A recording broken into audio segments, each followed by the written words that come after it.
I found the wallet on a rainy Tuesday evening, the kind of rain that makes the city feel quieter than usual. The streetlights reflected off the wet pavement, and people hurried past with their heads down, eager to get home. I was almost at my car when I noticed something dark near the curb. At first, I thought it was trash.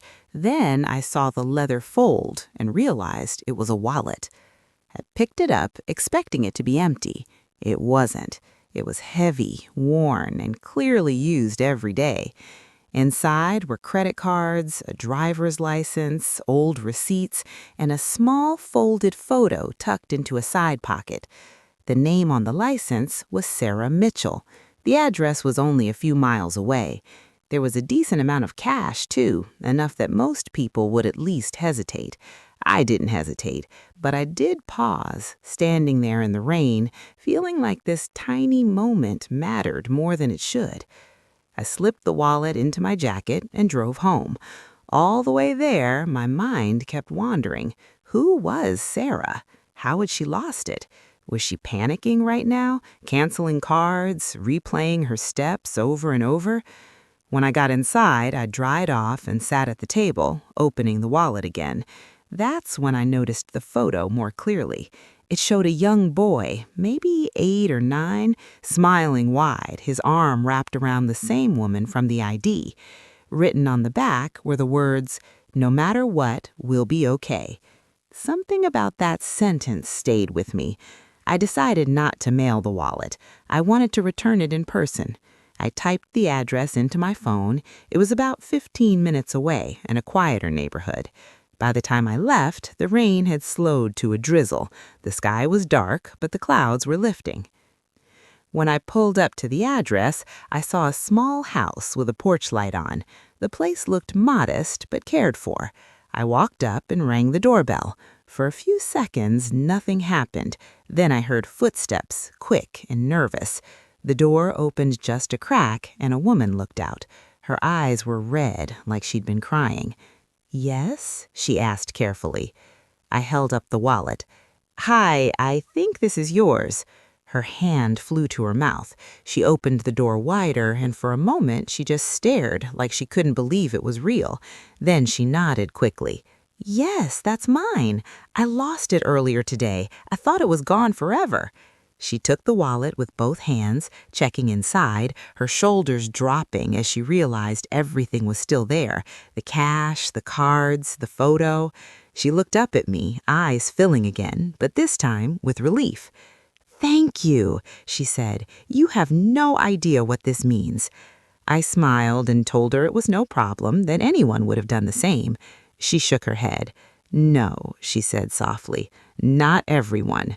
She introduced herself as Sarah and invited me inside just for a moment. I almost said no, but something in her voice made me agree. The house was warm, simple, and quiet. On the couch sat the same boy from the photo playing with a toy car. He looked up when we came in. "That's him," Sarah said. "Ethan." Ethan waved at me, smiling like he didn't have a care in the world. Sarah asked him to keep playing and turned back to me. "I was at the grocery store when I lost it. I didn't notice until I got home. I'm a single mom. That wallet, it had my rent money, my ID, everything." She laughed nervously, wiping her eyes. I didn't know what I was going to do. I didn't know what to say, so I just listened. Sometimes that's all people need. After a moment, I told her I was glad I found it. She insisted on giving me some money as a thank you. I refused. She insisted again. I refused again. Finally, she smiled, defeated. "Then at least let me make you some coffee." We sat at the small kitchen table, talking like old friends. She told me about moving to the city after a rough divorce, about working 2 jobs, about trying to stay positive for her son even when things felt impossible. I told her a little about myself, too. The conversation felt easy, natural, like it was meant to happen. Before I left, she thanked me again, this time more quietly. "You didn't just return a wallet, you gave me peace of mind tonight." I drove home feeling lighter than I had in a long time. I thought that was the end of it. I was wrong. A week later, I got a message on social media. It was from Sarah. She had found me through a local community group where I'd posted about returning a wallet, hoping to find the owner. She told me she wanted to tell me something in person and asked if I could meet her for coffee. We met at a small cafe downtown. This time, she looked different, more relaxed, more confident. After some small talk, she leaned forward. I didn't tell you everything that night.